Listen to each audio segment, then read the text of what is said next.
स्वामी इस्लामाबाद के आप करीब हो और मैंने जब आपको कॉल देनी है,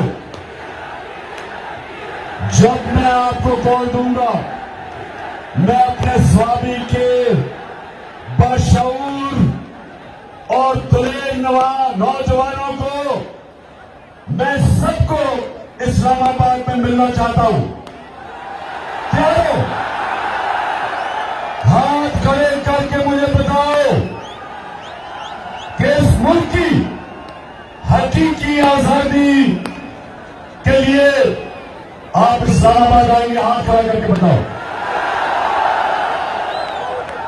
और जो भी नहीं आ सकता इस्लामाबाद, वो स्वामी में निकलेगा और बताएगा कि गुलामी नामंजूर, इंपोर्टेड हुकूमत नामंजूर।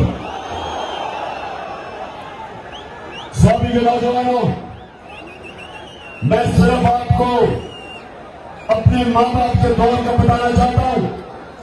मैं आजाद पाकिस्तान में पैदा हुआ था। मेरे मां बाप गुलाम हिंदुस्तान में पैदा हुए थे।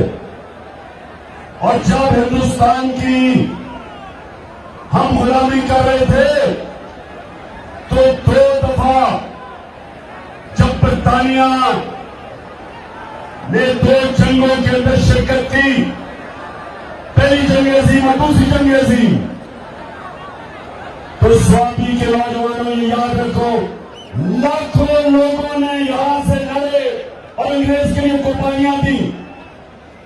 लाखों लोग हिंदुस्तान से जाके अंग्रेज की जंगों में लड़े, लेकिन कभी उनको किसी ने नहीं पूछा, ना कभी इनका शुक्रिया अदा किया गया। अरबों रुपया जो यहां से इकट्ठा करके अंग्रेजों की जंग में लगा, किसी ने नहीं परवाह की, किसी ने शुक्रिया अदा नहीं किया, क्योंकि हिंदुस्तान गुलाम था। गुलामों की कोई इज्जत नहीं होती।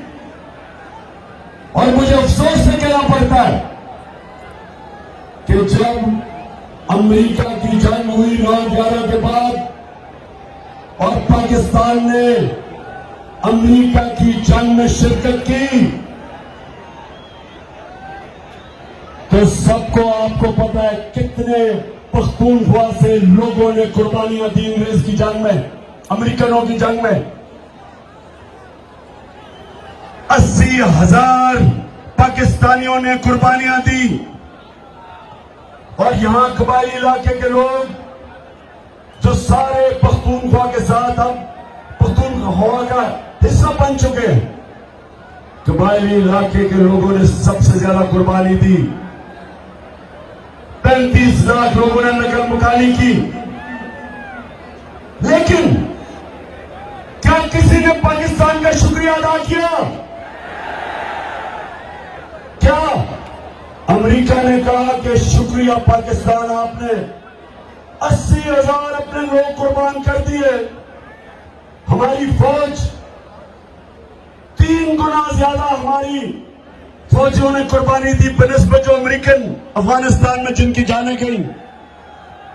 किसी ने शुक्रिया अदा नहीं किया, बल्कि कई वहां से आवाजें उठी अमेरिका से कि पाकिस्तान की वजह से वो जंग नहीं जीत सके अफगानिस्तान में। तो पाकिस्तानियों, मेरे गयूर बाशऊर स्वाबी के नौजवानों, मेरे पाकिस्तानियों, ये याद रख लो कि गुलामों की कोई इज्जत नहीं होती।